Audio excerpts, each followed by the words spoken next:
I'm Moneyman Lalo. This is On Paper Sports. Virgil Ortiz versus Erickson Lubin. Today we're going to get into some of the key characteristics and differences in both of these styles that are going to clash on Saturday night. But first, I want to start off by saying that I think the odds makers have this one wrong. They have Ortiz up as a huge favorite, and they have Lubin as a huge underdog as well. I do think there could be a potential upset. I don't know if the judges will give it to Lubin, but I think he does have a chance at winning. So right now on Draft Kings, they have a Virgil Ortiz at minus 1,000 and then Erickson Lubin at plus 600. If you think Lubin's going to win, that plus 600 looks real good. Honestly think he does have a chance at winning. I don't think he's being accounted for or considered as a real threat to Ortiz. They both throw heavy punches. Like, they're both strong. They both got quite a bit of knockouts on their records. None of them are new to the fame and the heights of boxing. They both have been there before. The over-under for this fight is 9.5 rounds, with the over being the favorite at minus 125. And then the under is at minus 110, so as close to even money as you can get. And the odds makers are picking Virgil Ortiz to knock out Erickson Lubin at minus 160 for a Virgil Ortiz KO. I think they're wrong on this one. I'm going to have to say take the over 9.5. And then if it's a 11th round knockout or whatever late in the fight, I mean, you still win. But I don't know if it's a guaranteed knockout win by Virgil Ortiz. We did see him go all 12 with Madrimov, all 12 with Sergey Boachuk. And in both of those fights, he was an offensive slugger. He does leave himself open sometimes to get hit. That's where Erickson Lubin can come in and capitalize on that by countering at the perfect moments. And I just wanted to start the video off by saying that the odds makers are already counting out Erickson Lubin. I don't agree with it, but I see why they would when you have such a hungry and talented fighter like Virgil Ortiz coming in and fighting Erickson Lubin. Lubin's not even that old. He's only 30 years old. Yeah, so Lubin is 30 years old. He's an inch taller than Ortiz, and he's got about 4.5 inches longer of a reach than Ortiz. I'll put the tail of the tape up on the screen as well so you guys can see it. Ortiz, being 27 years old, is the title holder, and then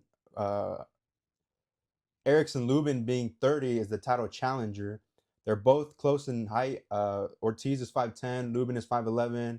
The record is 23-0 for Ortiz, perfect record. Some people think he lost that Boachuk fight. At the end of the day, you can only guarantee a win by a knockout, and if Lubin wants to win and make a statement win and prove that he's back on this and prove that he's hype worthy, then he has to come in and make a statement, whether that's a knockout, whether that's or just straight up outboxing Ortiz. But let's look at Lubin's record. He's 27-2. Those two losses have came by a KO. A KO. The first one was to Charlo in the first round, and then the second loss was a KO to Fundora, where Lubin knocked down Fundora, and then Fundora came to finish the fight. They both went down in that fight. It was honestly really good fight, a slugfest. He ate too many uppercuts in that fight, Lubin, and I think his offense was really lacking that fight. I think if he would have applied a little more pressure, gained his respect in the ring, Fundora wouldn't have thrown so many punches, or maybe he would have. I mean, now we see Fundora time his shots, step back, fight off the back foot. But that fight, he was just coming forward and headhunting for Lubin, which got him the victory at the end. But at 27-2, I would honestly say that Lubin's record is better. Lubin's first loss was that knockout to Jermell Charlo. I'll try to play it up on the screen here. It was a first-round KO back in 2017, and then he lost in the 10th round to Fundora in 2022. He was asked about that fight, like what was going on, and he said he was too young. He was only 22 at that time when he fought Charlo, and he's kind of has a point. He didn't go to the Olympics because he wanted to be a world champion, and the Olympics kind of passed him. But so he turned pro and climbed the rankings pretty fast. Like, there was a massive hype train on this dude, and then after that loss, he had to come back and go on a winning streak again, which he did. And then he got that Fundora fight. He loses, and now he's back on another winning streak, and this could be a career-defining fight for him.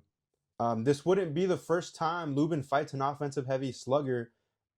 He fought Arias and used the clinch, and then his ring generalship to move around. His footwork wasn't the best. I wanted to see a little more angle slipping. His head movement was stagnant. He was there to get hit. All Arias had to do was throw straight down the middle. I mean, he would get countered while he threw, but at the same time, like Lubin's head needs to move. I think that's something they need to work on. Hopefully, we'll see that this fight. And then when Lubin throws, his offense is not too many flashy combos. He's more of a stiff jab and then follow it up with some hooks and some crosses. But I mean, it's worked for him, and he uses that stiff jab to establish the distance. He went toe to toe with Fedora. He uses that jab to establish the distance. He does eat too many uppercuts, but he counters well and he moves around the ring well. I think that's one of his best attributes is his ability to move around and have other fighters not cut off the ring on him, not be able to cut off the ring on him. His ring IQ is there, the power is there. I think this is a potential upset for Ortiz. I think this could spoil Golden Boy's and De La Hoya's night. And yesterday at the press conferences, Lubin was asked, like, what are you going to do if you win after this? And he said he was going to go back and avenge his losses. I don't think he's really overlooking Ortiz, but I think he is. He got that little chip on his shoulder, trying to get his wins back. Like today was the weigh-in. Friday, today, Friday, November 7th, were the weigh-ins. Lubin had a lot to say. He was even screaming, which is something that I didn't expect him to do. Well, I don't want to like, maybe not screaming, but he was speaking very loudly. So his vocal cords were rehydrated. Everything was good. On the other hand, though, Virgil Ortiz, very quiet, not too many words, speaking softly, kind of. I don't know if the weight cut's getting to him or what's going on there, but something looked off a little bit.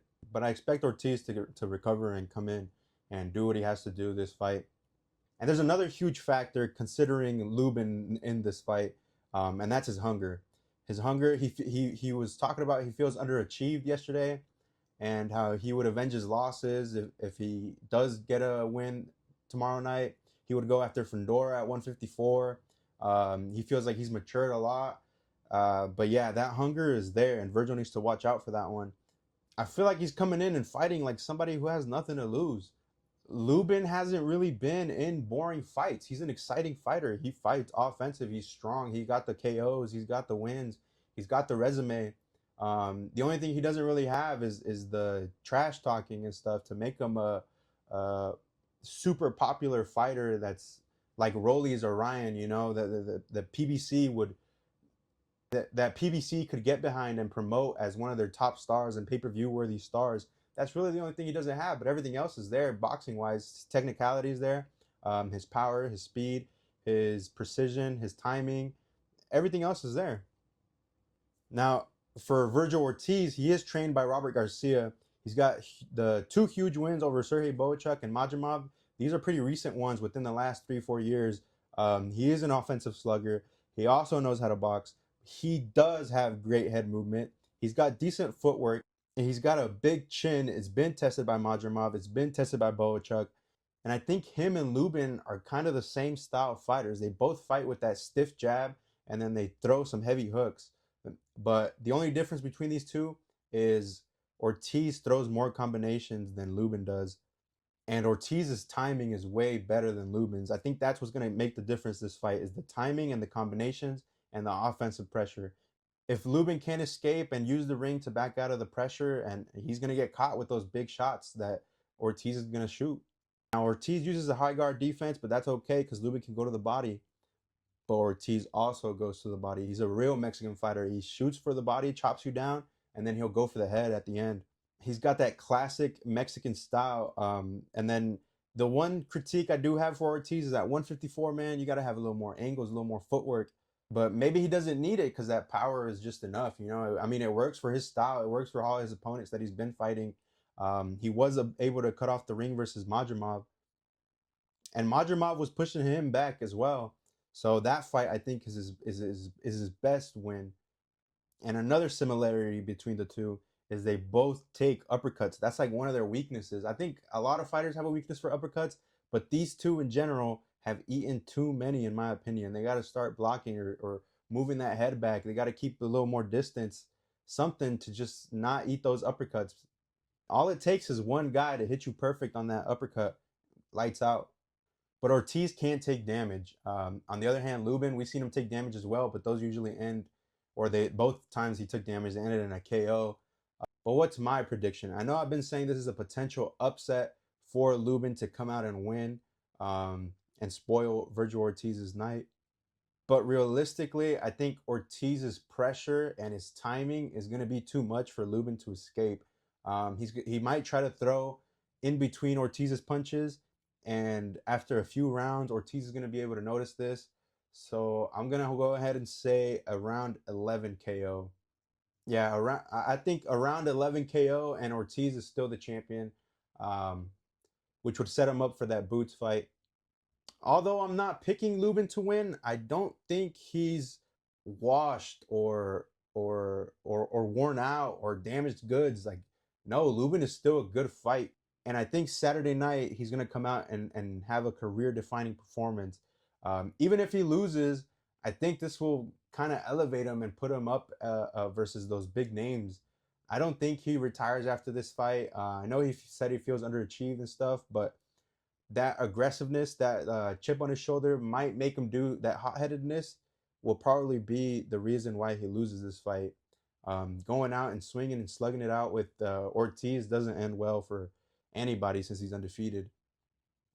But maybe Lubin has that special something that just makes the fight go his way. We don't know. But let me know what you guys think. Who wins this fight? Does Lubin have what it takes to win? Is Vergil Ortiz just too strong, too powerful? Is Lubin washed, really? I want to hear what you guys have to say. Let me know down in the comments below. Stay tuned for the next video.